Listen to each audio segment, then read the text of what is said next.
Na ningeomba makofi tafadhali. Dr. Atwoli, katibu mkuu wa koti. Reverend, sometimes you can make me laugh.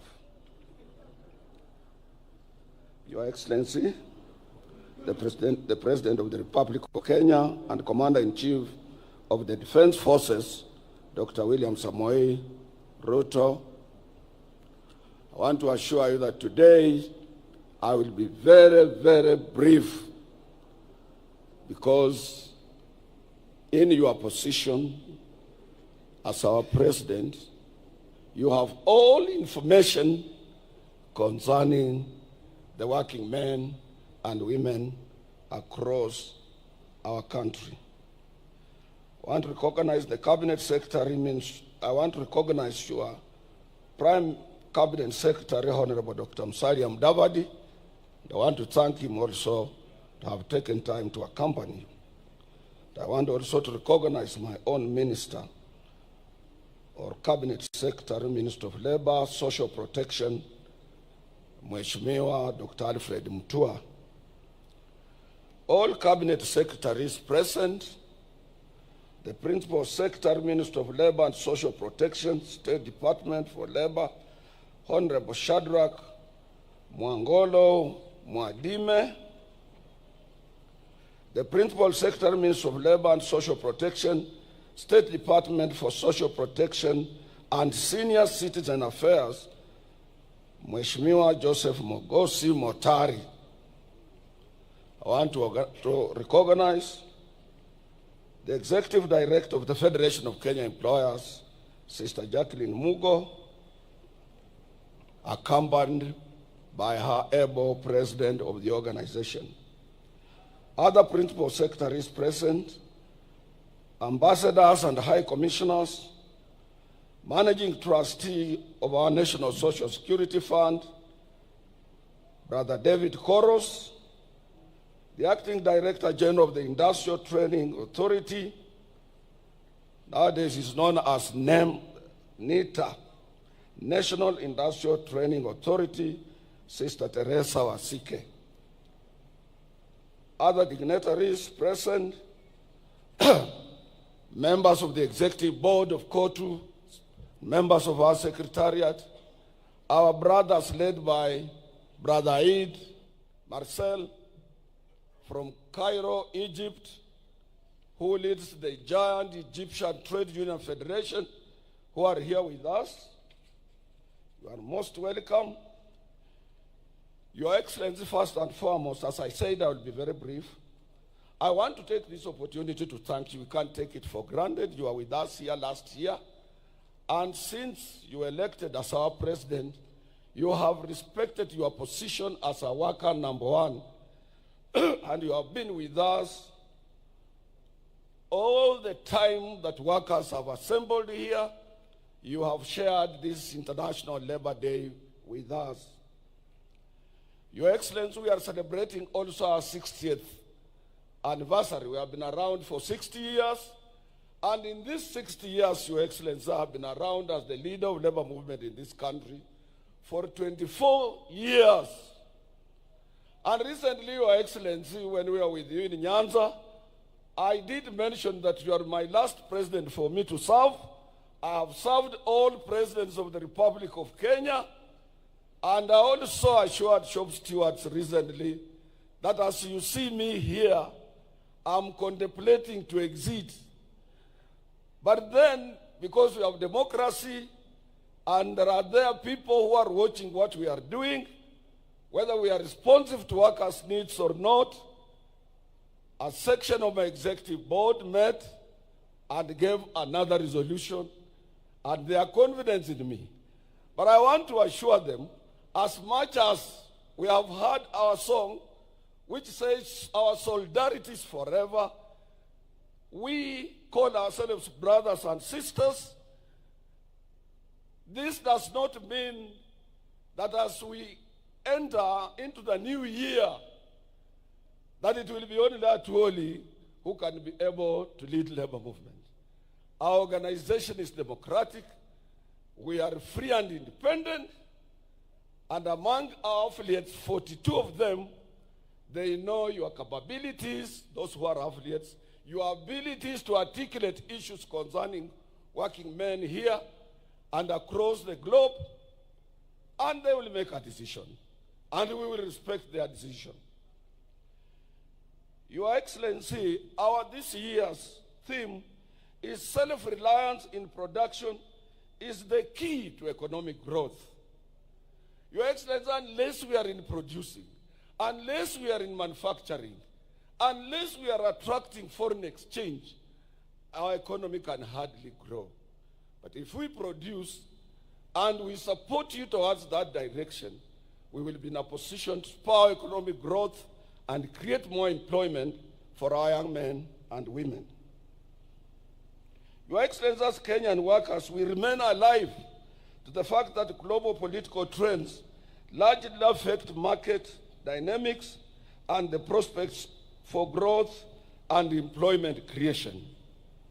Some of the problems that face us are not only unique to us here, but some are global. But if we are together with you, Your Excellency, if we work hard, if we produce more, we can overcome all these global economic challenges. Without a doubt, the election of Donald Trump as the 47th President of the United States of America and his consequent policies that are focused on building and manufacturing capabilities of the U.S. through self-reliance and imposition of tariffs call for all of us to relook and to rethink twice how we can be free and independent economically. Your Excellency, this year's Labor Day celebration is a special one because Kenyan workers will be marking 60th years of anniversary, as I have said. And we have made a remarkable achievement. Wewe mwenyewe umeona wafanyikazi wakipita hapa mbele yako. Umeona zile vitu wanafanya viwandani. Umeona kazi zao. Umeona commitment yao. Na wewe ndio mlinzi wao. You are the chair of our industrial relations practice in this country. And therefore, as you sit, as you look at them, I know you think well about Kenyan workers. Indeed, as I said, we will support you towards any route you take in enhancing and protecting workers' rights in this country as a champion of social justice, number one. Your Excellency, on outsourcing,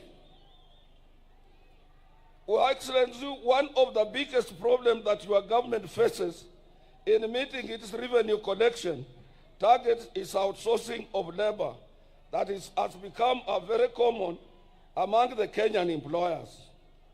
As Kenyan workers, we appeal to your government to institute action that will ensure that workers are covered by collective bargaining agreements as it is practiced world over. And the outsourced people have an opportunity to contribute to our revenue through statutory deductions as other permanent employees. Your Excellency, we can also foster self-reliance in production, particularly in key sectors like agriculture, manufacturing, and also supporting micro, small, and medium enterprises. As I said, Your Excellency, I don't want to take a lot of your time. Kwa ajili sijui umetubebea nini. Naweza ongea sana na urudi na ile kitu umebebea wa Kenya. Your Excellency, you have seen the textile industry here. It is our wish that we support our textile industry. Because when we were growing, we had Kikomi, we have Raymond, we have Rivertex, we had Thika, textile milling machines. We had everywhere in Kenya, we were producing textile materials. we need to go back there, Your Excellency, and we support you to create more employment. Lastly, I shouldn't say last, but second or third to last, I want to take this opportunity to thank you. Last week you went to China, and we in Central Organization of Trade Unions, we work closely with all Chinese Federation of Trade Unions. And Chinese, Your Excellency, most of them are genuine and they support Africa genuinely. But since our policy, foreign policy and our Kenya's policies of a non-alignment, we work with every nation. But I want to thank you for your trip to China. We will be able to realize more, particularly the agreement you signed to address the dual carriageway from Nairobi towards Western Kenya, and also to extend SGR. SGR is one of the important routes that will alleviate transport problems facing Kenyans. The other area I want to mention, President, that I cannot sit down without mentioning this. This is an area of patriotism. This one I will talk, and I will talk as a patriotic Kenyan until I go to the grave. I'm appealing to Kenyans, Your Excellency. We must love this country. We have no any other country. If this country went down to dogs, we have no any exit route. Kenyans are watching their television. They should look what is happening in Bukavu, in what is happening in Goma. Pali mtu anatoka na watoto na kondoo, wanafika kwa njia, wana abandon kondoo, anarudi kwa watoto yake na wajafika pahali wanaenda. This is not the route we want to take. But Your Excellency, one day you Kenyans will remember me. If we don't regulate social media, if we don't, in China where you have been, it is regulated. With a population of about 1.4 billion people. In Dubai, it is regulated. In the UK, it is regulated. In the US, it is regulated. Kenya cannot be free for all. Kenya can't. You see, that is the patriotism that we must follow.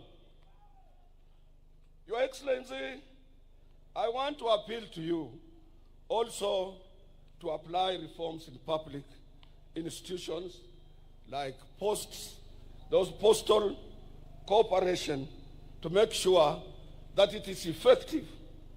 Because if you look at Amazon, which does the same job in the US, it does very well. We want to make sure that that one is handled well. We support also, Your Excellency, the issue of leasing our sugar industries. They must not remain moribund. They must be seen producing sugar for our own Kenyan, for our own consumption and export for purposes of creating employment. We must support you so that we can be able to create employment. Lastly, Your Excellency, I want to appeal to you. This city belongs to all of us, and this city must reflect other cities of the world. This city must reflect Accra, Ghana. This city must reflect Abuja in Nigeria. This city must reflect Kigali in Rwanda. This city must reflect Abidjan in Ivory Coast. We cannot remain in a filthy city, a city of hawkers, a city of riders, a city of matatus, and when somebody arrives at the airport on Mombasa Road, is full of hawkers depicting the picture of poverty of Kenya. This must come to an end, and we are appealing to the national government to team up with the county government and make sure that we have a city. Let landlords paint their buildings, repair their pavements, and make sure Nairobi, we reclaim our lost glory of this international city. Your Excellency, we support your housing problem, and we appeal, since we are represented on that board, that workers should use their pay slips to acquire those houses. Workers have no money for deposit. We can use our pay slips to get into those houses. I appeal to you to go towards that route, Your Excellency. The other area, Your Excellency, I want to appeal to you. I want to assure you, not to appeal. I am sitting on SHA board representing workers. And I want to show Kenyans that SHA is working. SHA is now working.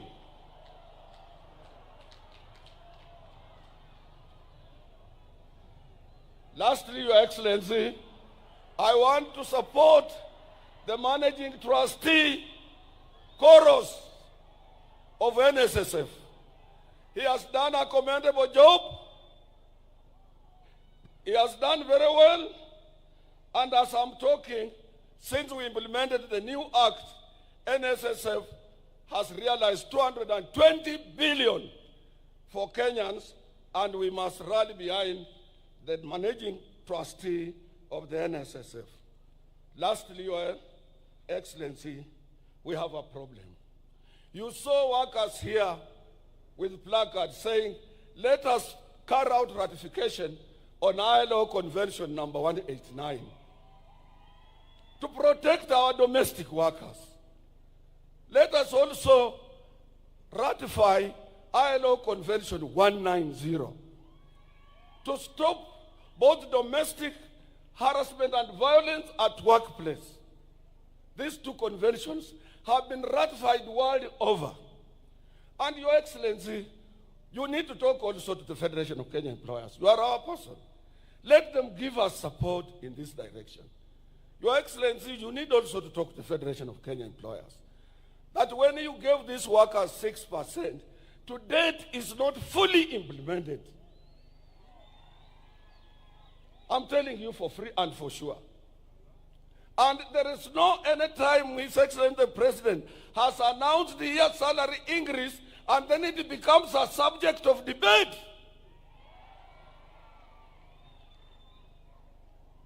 And when it comes to ILO Convention, it will be your government that will be accused at the International Labour Organization.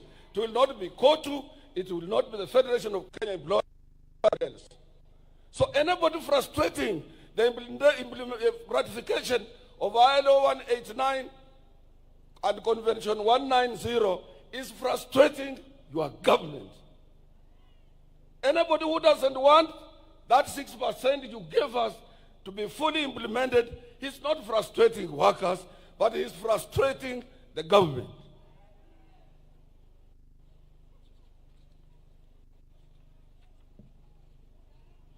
I would have gone on and on, Your Excellency, but as I said, I don't want to get you tired.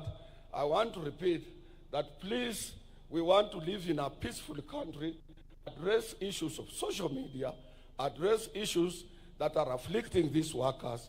If you have something, Your Excellency, the cost of living in this country is at around 45%, and that is too high for them. This is caused with some dynamics or variations in economic performance and some global economic situation that affect us as well.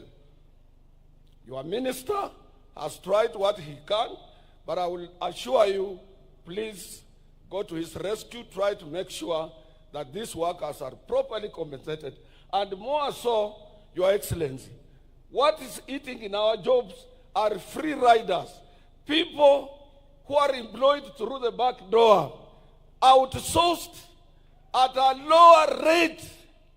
They don't pay taxes. They don't contribute to collective bargaining agreement.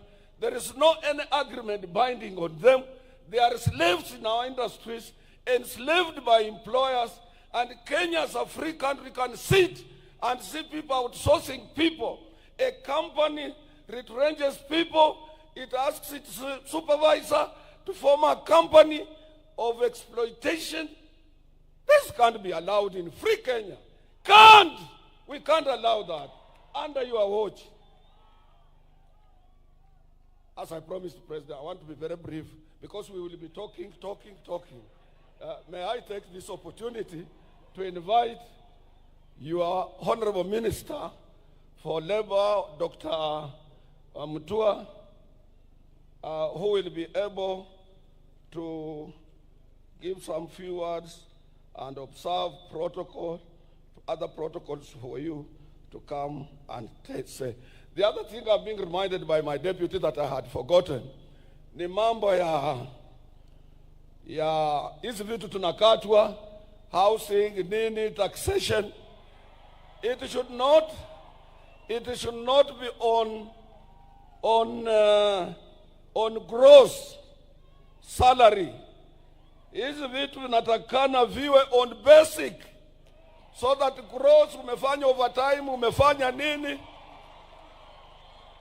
it's not interfered with. And I know Your Excellency will look at that. All deductions, salary deductions, statutory deductions should be at basic, not on gross, where somebody might have toiled very hard to work on overtime and he doesn't realize something. Mwisho, Your Excellency, usitishike. Iko watu wengi wanapenda kutisha sana. Mimi nilikuwa hapa President Kenyatta akiwa president. After 3 years we had a problem in the government. Jaramogi left. Nilikuwa hapa when Moi was a president. After a few times there was a lot of problems. Nyinyi nyote mnajua, until up 1982. Mpaka when he was leaving, kila saa watu bila Moi yote inawezekana. Nimekuwa hapa President Kibaka akiwa kwa kiti mimi, and I served him. Kibaka alitengeneza kila kitu Nairobi, he improved the economy. But 2007, how wananchi voted him out, we had to do some ukarabati. Sasa, nimekuwa hapa wakati wa Uhuru. Uhuru ni rafiki yangu sana. But you could hardly see him outside the way you are outside, you are visible everywhere. But he managed to finish his 10 years. Hawa wa Kenya unasikia ground ni mbaya. Hapa ground hapana mzuri. Ruto must go. Na sio ground ni mbaya. Wewe anasema ground ni mbaya. Mwenyewe hana ground. Unasikia hiyo? Wacha tuwache mtu amalize kazi yake. I saw watu wa press, mtu ameandika kwa Standard, anasema Atwoli yeye kazi ya trade union court is not a political party. We serve the government of the day. We negotiate for our rights. Huyo kijana anataka elewe hiyo. We are not a political party. We are not aspiring to have a president. We must support the government of the day for the stability in the country, which will be extended to industrial stability. Wewe fanya kazi, kama iko makosa, we are principled. We will come out and say, hatufichi. Kama iko watu ambao ni corrupt, we will tell you and take action. Na usitishwe. Let me take that, Brother Mutua.